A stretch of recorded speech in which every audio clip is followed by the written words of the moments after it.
We always start with improvising. Actually, first, good evening. Yeah, I'm Robert Buxton. Great to be back. Great to see you all. It's like coming home. I feel like we're just very familiar here. So we have, not we. There's coffee and some. I can't see well. Are there any cookies too? Yeah. This is the time you have to prepare for Thanksgiving, and it's like training. You have to eat, and so go get something. So I like to start by improvising something. And, because in classical music, or what we think of as classical music, used to be there was a lot of improvisation involved 200 years ago, and then we stopped for some reason. But I got a request, which I did have a little time to think about it. So you wanted me to do Hark the Herald Angels Sing in the style of George Gershwin. Oh, God. Okay, can we expand that to be a little bit like the vaudeville 20s and 30s? I don't know, let's see. But again, it's improvisation, so let's see how we're gonna do this.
Thank you. That was a great idea, and a very odd one. And if you're trying to do a comic improvisation, it's funniest if you have something that has opposites, and you try to put them together. It's like I have small kids, and they watch these YouTube things. I don't know if it's good all the time. Some of them are good things.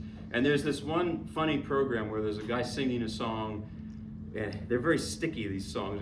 Do you like ice cream? And you say, yes, I do. And then he says, do you like spinach? Yes, I do. I don't know what kid likes spinach. Do you like spinach flavored ice cream? No, I hate it. But that's kind of what we're doing here, is we're mixing spinach and ice cream. And it's funny. So now the actual program, I continue to do this mostly violin theme. And I'm getting to the end of it, and there's actually one big piece tonight that's been driving me nuts, and I hope it doesn't drive you too nuts, because it's a 20th century piece by Lutoslawski. It's his variations on a theme by Paganini, and it's terrifying. It's just terrifying. But I want to share it with you, but we'll get there. I'll play you a couple other things first. The first thing I'd like to do is Gluck, Scambati, the melody from Orpheus and Eurydice. I may have done it for you last time, it may have been fresh, but nevertheless, this is from an opera, Orpheus and Eurydice. It's an instrumental interlude in the opera, so it's not actually sung. It's from a larger part of the opera called Dance of the Blessed Spirits, played by flute accompanied by strings. Gluck wrote this in, I think it was 1762. So in the middle of the 18th century, the middle of the Enlightenment era, the age of classicism and music and all that. Gluck was a Viennese composer, so the same city that, of course, Mozart was in. But Mozart's a little later. Mozart was born, 1756. So he would have only been 6 years old when this was written, but he was writing a lot of music at that time anyway. Yeah. But this, it's a beautiful opera, and this piece has so many different versions. Oh yeah, you better get that. There's a version for violin that you hear. There's a lot of beautiful old recordings of Jascha Heifetz, Misha Elman playing, and that's how it fits in with the violin theme. The Scambati arrangement for piano, which I'm going to play for you, there's some beautiful recordings of, for example, Rachmaninoff playing it. It's just mind-blowing how he plays it. And this arrangement is actually sort of an old-fashioned kind of arrangement. It uses a lot of these like rolled chords and things. It's old-fashioned in a good way. I love that. So, but I'd say about the opera, it's of course the story of Orpheus and Eurydice. It's a famous Greek myth. And Eurydice dies and goes to the underworld. Orpheus goes to rescue her. He's a great musician. He plays a harp called the lyre, L-Y-R-E, not L-I-A-R, it's different.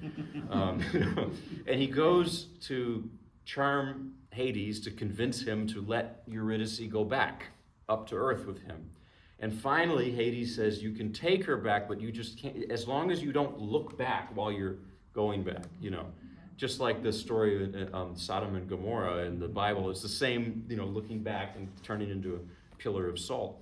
So, unfortunately, Orpheus looks back at the last moment, and Eurydice goes back to the underworld, and that's it. He loses her forever. That's the ancient Greek myth. But this is 1762. It's the age of enlightenment. It's the age of Voltaire and Rousseau, and you can't have an ending like that necessarily. So in the opera, Cupid intervenes, and Eurydice gets to come back, and they live happily ever after, and they have this big celebration. And yeah, it's kind of nice. So this is a lament, though. This melody it's a lament, and so here it is. Melody from Orpheus and Eurydice by Gluck, arranged by Scambati, who I don't know much about, but what a beautiful sounding name. Scambati. It sounds like a dish. I'm having the scallops alla Scambati tonight with the white wine sauce. Okay.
beautifully sad, beautifully melancholic. And so is the next piece I'm going to play. This is a new piece from the set of Schumann Paganini, or Paganini Schumann studies. There are 12 of them. I've played, this is probably going to be the 10th or 9th that I've played for you since the summer or the spring, because I'm obsessive. I've been working through each one. But Paganini wrote 24 caprices. So why did Schumann write only 12? My guess is he didn't finish the project for some reason. And these are very early pieces of Schumann. They're like early opuses. Opus 3 is this first set of 6, and then the second set of 6, Opus 10. And he wrote all of these Paganini studies before his big major piano pieces like David's Bündner Tanz, Carnival, all of the major Schumann-esque works that we think of. And I see it evolution. I'm starting to see it more and more now, that as this cycle of 2 sets of Paganini studies progresses, you get less and less Paganini and more Schumann. And so it's as if he's finding himself in imitating. And this was not so much the case with someone like, say, Mendelssohn, who I played last month. Mendelssohn was like born with his style innate in him. Schumann, not so much. He had to struggle. Maybe Liszt was like that too. Even Beethoven. So there's just different types, and they're all wonderful in their own way. It's just that Schumann had to do a lot of imitating before he was him. And this study that I'm going to play, the C minor study, it's completely Schumann. You're just in his world. And I'll tell you more about Schumann than I have last time. Schumann, remember, he had what was probably bipolar disorder, or what we would think of as that. And they did not have the kinds of treatments that they have now for it. And what's actually interesting is I've mentioned this in some performances I've done. And some people have come to me and they've said, I have a very close relative who has it or something. And they'll say, I can feel it in the music. And I can feel Schumann's music, that is. And I can feel the sadness of it and the difficulty of it. I feel that atmosphere in the music. And I thought that is interesting that it brings that up. But Schumann, not only did he have this condition, but he was also sort of a disciple, or not even a practitioner, of the literature of this time. So have you ever heard of the writers E.T.A. Hoffmann and Jean-Paul Richter? They were writers, German language writers, who wrote novellas at the time. Actually, The Nutcracker is one of them. There's one that I love especially, The Life and Opinions of the Tomcat Murr, based on the life and opinions of Tristram Shandy by Lawrence Stern. And the Tomcat Murr is an orange tabby cat, which I had one. I love cats. So he had me rather. So, Yeah.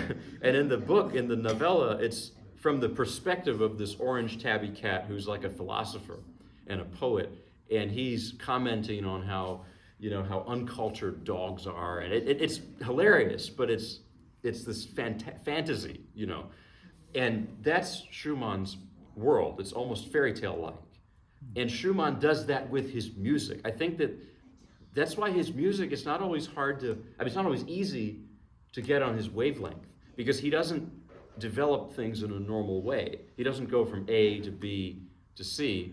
He has A and then splice something else, splice. So there's movies like that do that. And you hear that in this piece. You hear that in this piece, and you don't in maybe the other Paganini studies. But this is, you go from something very sad to a march, and then to another lament, and it's bizarre. And that's Schumann. And also he was a great writer himself. He wanted to be a novelist initially. And he created these fictional characters for his music criticism. Like, he would write music criticism as dialogues between these imaginary literary characters that he invented. And the main characters were Florestan and Eusebius. Florestan was, frankly, his manic side. And Eusebius was his depressive side. And they're always in conversation with each other, and in the music too. That's what's so compelling. And there are more members of this society. They were called the Davidsbündler, the League of David, based on the Bible. It's really fascinating stuff. And he actually put Paganini and Chopin and his wife Clara, herself a great composer, they were in the League of David too. So he valued Paganini that highly. So anyway, this next one in C minor, it's Eusebius. It's the depressive side. It's just a sad, but you have these, there's that note again. Yeah, it's okay, Schumann's okay with it. So it's this march, by the way, he writes marches usually to depict the League of David marching to fight for good musical values, as opposed to the Philistines. This was another part of his. Actually, real quick on that, when Schumann lived, it was in the early 19th century. And this was a time of industrialization, and in turn, the pianos were being industrialized. They were making pianos sturdier, and so you could, bang the piano more, basically. Then that's what you had, the proliferation of the virtuoso pianists. And Schumann was a true artist, a true musician, and he considered that Philistinism, those fast and loud. And so anyway, very complex guy and fascinating, and ultimately very, very tragic, his life. So here is Schumann's arrangement of a Paganini study, but I don't hear much Paganini here. It's just Schumann.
ended with the march now. He sort of did, yeah. One of those Davidsbündler marches. That's, but you see what, he's just shifting characters all the time. And it's, it's hard to follow sometimes because it's like a literary thing. It's a literary development, but in sound. It's not like a melody and it goes here. It's very unusual. And it's amazing, The big criticism of Schumann is that he couldn't write large forms. He's episodic. And I don't like that criticism because that's the point, is that it's little episodes of this and that and the other, and that's what it is. I read someone said Schumann's music is like shish kebab. It's just this and that, and it's just, but shish kebab is great. So anyway, Now, speaking of different, I'm going to play you this piece, the Paganini Variations by Ludoslavsky.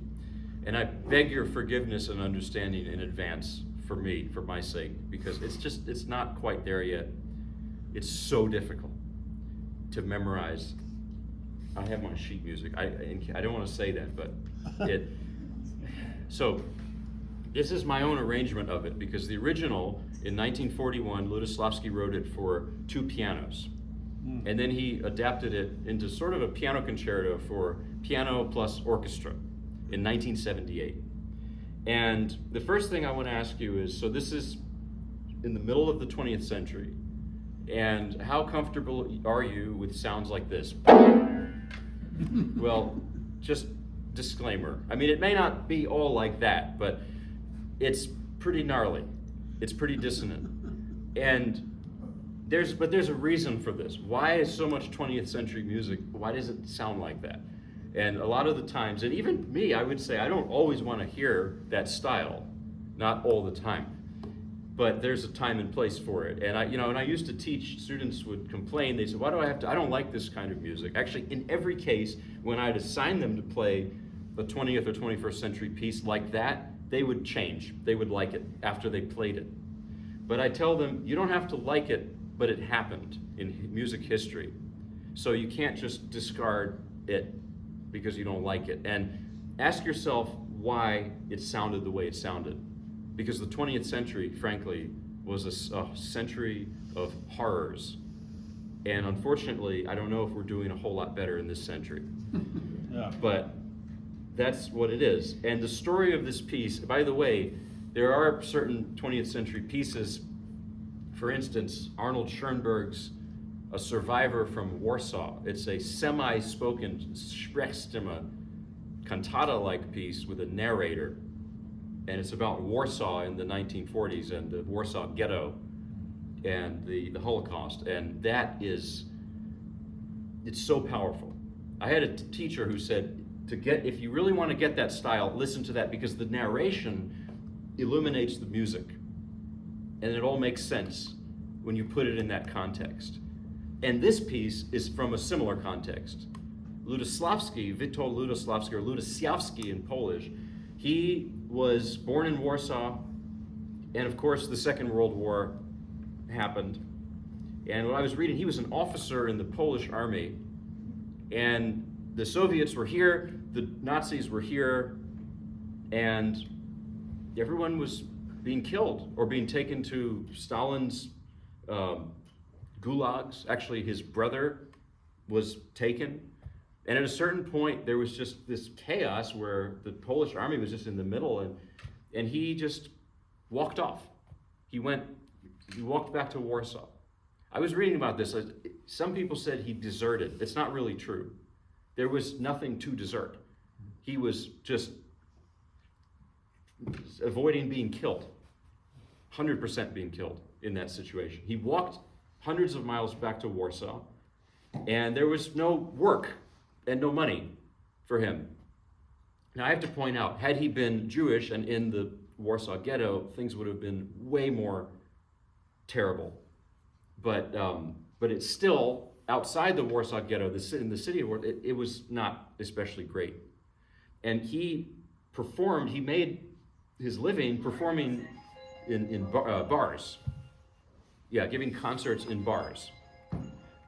And most of them were 2 piano concerts with his friend, fellow Polish composer, Andrzej Panufnik, another Polish avant-garde composer. Now, a lot of these concerts in bars in Warsaw were illegal at the time. A lot of them were not. Actually, most of what they did were arrangements of popular things, maybe something like that fake Gershwin I did, or just, American jazz adapted, or folk songs. But they also did really dissonant, avant-garde music, which, by the way, was totally illegal, not only from the Nazis, but later on for the Soviets too.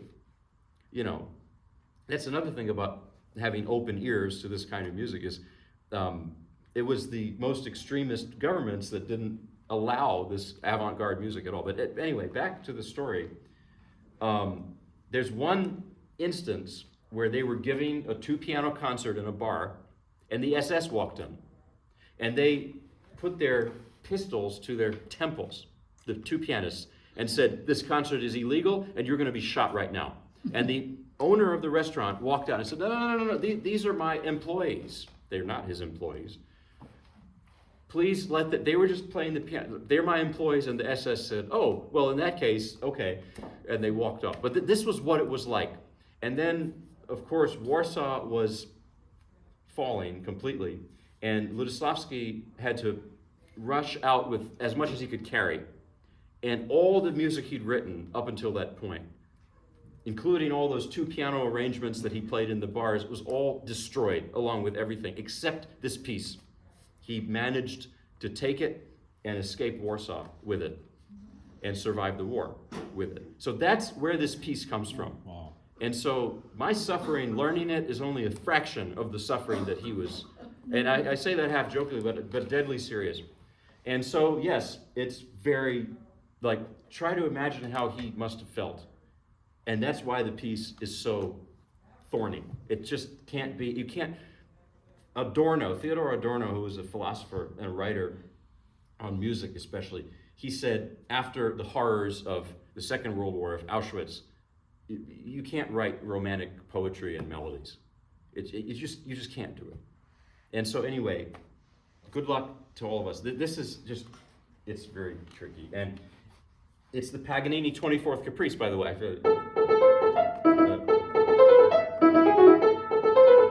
But it's in a very different style from the others I've done here. So, okay.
Boy, you missed a lot of notes.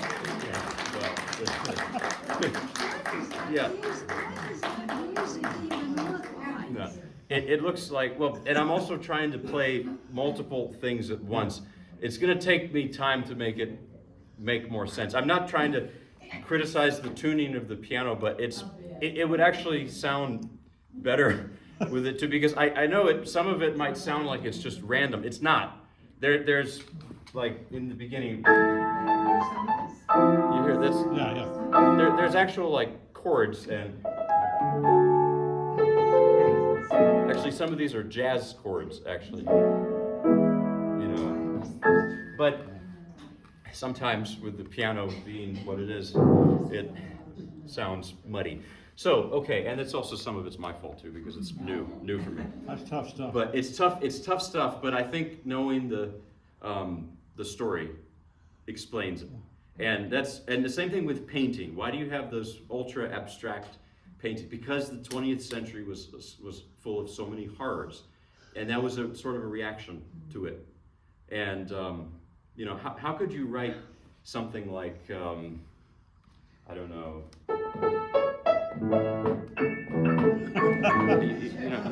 You can't. So now I'm going to play another set of variations based on Paganini's 24th Caprice. And this is book 2 of Brahms's variations. I think I did it for the first time ever last month, so now it's a little newer, a little more settled for me, hopefully. And not that it's any easier than Ludoslavsky. But Brahms, of course, wrote these in 1862, 63, so it's much earlier than the Ludoslavsky. And Brahms, remember, he was very close with the Schumanns, Robert and Clara. As a young man, he came and lived in their home for a while, sort of not really taking lessons from them, but really just absorbing their musical ideas and style and being there with them. It was in this time that Robert Schumann tried to jump into the icy Rhine River near, I think they lived in Dusseldorf. Robert Schumann was institutionalized and died not that long after. He was like only 47, I think. And Brahms was helping out with the family. They had many kids. Clara was pregnant with their 7th child at this time. And these circumstances also make me doubt the famous gossip story of the love triangle between young Brahms, Clara, 20 years older than him, and Robert Schumann. And were there strong feelings between Clara and Brahms? Of course. You read their letters, and yeah. But was there anything more than that? I don't think so. I doubt it. It was a Victorian era romance, if you will think of it that way. There was, of course, a movie in the 40s with Katharine Hepburn playing Clara Schumann. I forget the name of it. I saw clips of it on YouTube. And that's just like the way Amadeus is a complete fictionalization of Mozart and Salieri. Salieri did not kill him, and was a good composer too, but same idea. Actually, on a tangent, I watched Katharine Hepburn in The African Queen not that long ago, and what an amazing actress she and, of course, Humphrey Bogart are. But that's a different art form, But anyway, so that's the story. But in Brahms, I feel, even in this relatively early piece of his, I feel his loneliness, his melancholy, and sort of his unrequited feelings or longing for Clara. I think that's there. And, why in Paganini, this is such an athletic theme that, how is this a variation on that?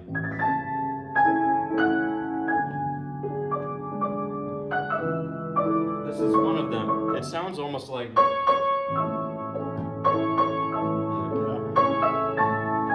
But it has that wistfulness to it. Here's another wistful variation.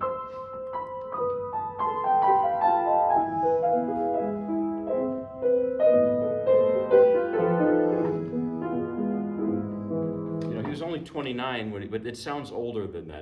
There's wistfulness, there's nostalgia. When I play that, I don't know, I see the dead leaves in the wind floating around. I don't mean, that. That's a different autumn leaves, but dead leaves, yeah. But that's Brahms. And of course there's the, more fiery.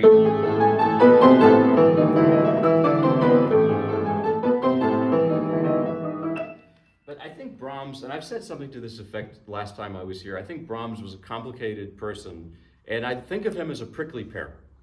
He's hard to get into because he didn't write melodies that were so memorable always. The lullaby maybe, but once you get there, there's so much depth and so much soul. Here's a story, I don't think I told you this last time. It's about Brahms and Tchaikovsky, who lived at the same time, and in many ways their music is, I think, similar. But Tchaikovsky might be easier to get into because he writes melodies that just catch you, yeah. And so, they hated each other. And Tchaikovsky said that Brahms's music was academic, dried up, dusty, old stuff. Yeah, it's not very nice. Creative insult, but it's not very nice. And I think what he was getting at, Brahms was obsessed with the past. He was obsessed with the Renaissance, with the Baroque era. He was almost a scholar of that music. And he's very intellectual. And it doesn't mean he doesn't have heart. Now, in turn, Brahms said, I don't know if he was replying to Tchaikovsky, but I think he was. He said, passion without craft is like a dead reed floating in the wind. So that's not very nice either. But what I like about the story is the two of them, they both really liked alcohol. I mean, that's not good. But they met in Vienna, where Brahms lived. And they were very tense. And they had 1, 2, 3, 4, 5, 6, 7, 8. I mean, they had a lot of drinks together. And they became wonderful friends after that. They just loved each other after they had become tipsy together. So that's a nice thing when people get along. And I'll finally say this, that Brahms, being from Hamburg in the north, it's almost Scandinavia, it's almost Denmark. There's a reserved feeling to his music and a formal, I know a guy from Hamburg and he's wonderful, but he's very reserved, But he lived in Vienna. Brahms mostly lived in Vienna. And you look at a map, Vienna is actually further east than Prague. So Vienna was always Austro-Hungary. It wasn't Austria, it was Austro-Hungary. Yeah. And was always, and apparently still today, a very diverse place. And I don't think Brahms is possible, his music, without the Slavic influence. What's this in the variation?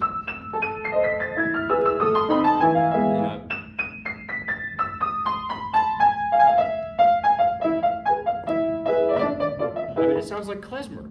Where's that coming from? And that's part of the feeling in Brahms. There's a violinist I love very much, Dora Schwartzberg. She actually lives in Vienna, funny enough. She's Russian. Amazing violinist. She's a genius. When I heard her play, I couldn't talk for a long time. And I remember I listened to her talking about Brahms, and she said, I was playing Brahms' third sonata, and it's so stodgy. And I never got it. I thought it was a dumb piece, basically. And she said, then I heard gypsy music in Vienna, and I realized, oh, you don't play it like that. You play it with a little of that gypsy feeling, and that made the piece come alive, and that's, anyway. So here is Brahms Paganini Variations, Book 2. Played you Book 1 before a few times.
the low notes are really.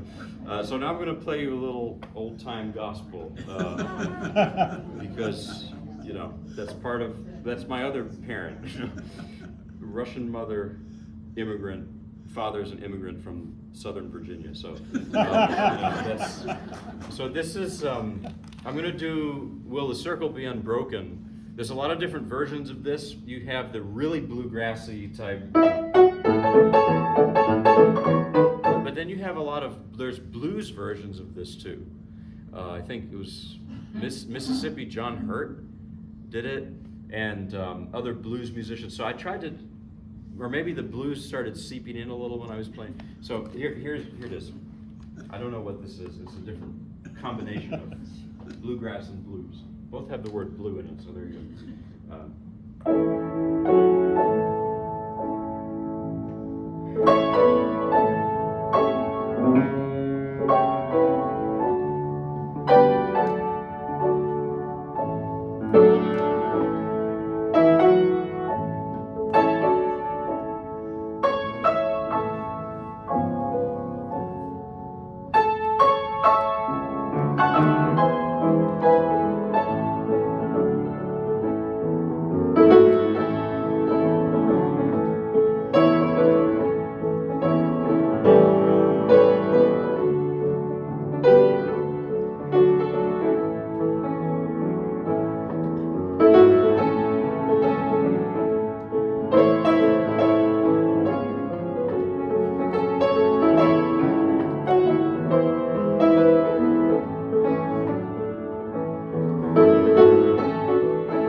to me, that music and the classical, it's equally, it's all music. It's just the same, there's no difference really. Even Lutoslawski, I mean it. And now I'm going to do a couple more short gospel. This is Wayfaring Stranger, which is either from, the roots of it are probably Scottish or West African or both. And it's a gospel song. It's very unusual because it's minor, it's in a minor key. And it has this, hey, there's a little, avant-garde dissonance, right?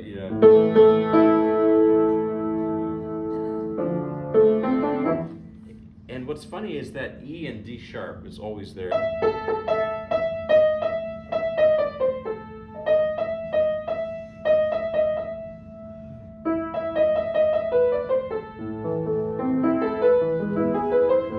So I throw that in there too, Oh, yeah. Beethoven's Furlies, because it has to. So here we go.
Okay, I'm going to close real quick with bringing in the sheaves. Thanksgiving is coming. Happy Thanksgiving to you all.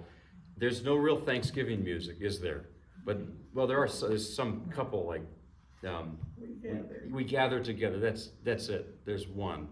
Bringing in the sheaves is a harvest song because Thanksgiving is ultimately, it's pretty much a harvest holiday. Every culture around the world has harvest holidays. There's Shavuot, Sukkot, excuse me, is a harvest holiday in Judaism. It's and the similar food, by the way. They eat, you'll have squashes and different things. Harvest holiday. But anyway, Bringing in the Sheaves is a harvest song, so it's appropriate for the time of the year, I think. So,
have a great evening, happy Thanksgiving, and if you're going anywhere, safe travels. But Thank you. thank you very much for having me. Thanks. But yeah, that needs a little. I think I've got an answer for the love triangle. What is it? Okay. I think Katharine Hepburn said, you know, if you rewrite this and put in a love triangle, I can play the character much better. Probably. Yeah, because otherwise, you know, there's no movie. And that's the thing about, I think.